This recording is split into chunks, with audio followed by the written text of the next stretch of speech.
Hi, I'm Sena from Bozüyük, Sinav College, and today I'm going to talk about atomic and nuclear bombs. On August 6, 1945, 8:15 a.m., the United States of America dropped an atomic bomb called Little Boy on the Japanese city of Hiroshima. It was the first atomic bomb in the history. It was legally experimental, as it was the first atomic bomb to be detonated. Exported a bomb named Gadget, which was detonated for the test purpose in the TNT operation. This bomb, which was detonated at the end of the Second War, was dropped from the A-29 type fighter plane. It dropped 9,500 meters above from the ground. The bomb floated for 44.4 seconds and exploded at approximately 600 meters above the ground. But even a little fission was enough for a huge mushroom cloud all over the city. Afterwards, the immediate heat and radiation instantly wiped out 8,000 people from the city. All buildings with a 1 mile radius of the explosion were destroyed. The fire that started due to heat at the bomb continued for days. 50% of the people in the 10-kilometer sphere are died from radiation burns. The bomb made even worse who did not face the quick death, begged for death due to radiation poisoning. Of course, thousands of people died under buildings, thousands of them died of cancer after years, were born with disease, and thus tolerated in 140,000 by some counts. The effects on a tiny atomic bomb weren't just limited to be the explosion, they were felt for generations. The multipurpose atomic bomb, which was dropped on Nagasaki just 3 days after Hiroshima, also instantly wiped out at least 40,000 people from a map, killing more than 7,000 people in a total. In general, explosion effects are explained just 3 days after Hiroshima, also instantly wiped out at least 40,000 people from a map, killing more than 7,000 people in a total.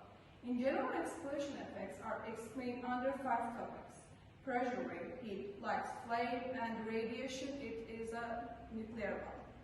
Depending on the power of the bomb and its generation power, their area influence also changed, but in general, their effect is seized as you move away from the explosion center. In general, since atomic bomb explosions are always recorded from miles away, because of that, it's difficult to understand the effects of the pressure rate. For example, when we watch a recording of ammonium nitrate explosion took place in Beirut, Lebanon, not in every distant day, but in 2020 we can clearly observe the speed this shock wave progress around the sun. This means 340 meters per second for standard air, but this speed can change with temperature and density. We measure the energy released during an explosion is unit of the 1 kilogram of TNT. Looks like this. If you blow 1,000 of these, it looks like this. As a standard, the energy emitted by 1,000 tons of TNT considered to be 4,184 megajoules. A fun fact, the smallest atomic bomb currently in the hands of the American Navy is the B-61 Mod 3 of 300 tons of TNT. The explosion in a Beirut of 1,000 tons. That is 1,000 kilograms sheet up to much energy. The little boy thrown in Hiroshima released an energy 15 times greater than the explosion in Beirut. There is no clear record for explosion, but we can better understand the magnitude by watching a record by gravel test performed with a video. A bomb with the size in 1953. The Fat Man detonation in Nagasaki weighed 20 kilotons and its video recording is clear. There is no such clear record because of the most atomic bombs were tested underwear on underground. This is 1.6 megaton hydrogen bomb test code named RDC-37 produced by Soviet Union. This camera recorded from 70 kilometers away from the explosion zone.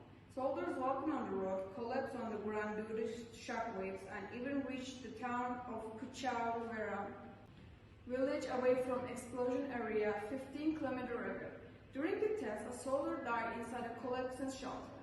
It's actually a pretty small hydrogen bomb, and it just for tests, his energy was halved. His first bomb actually detonated for the experimental purpose, was a 10 megaton IB mark. The biggest bomb in America has tested is the 15 megaton Castle Bravo.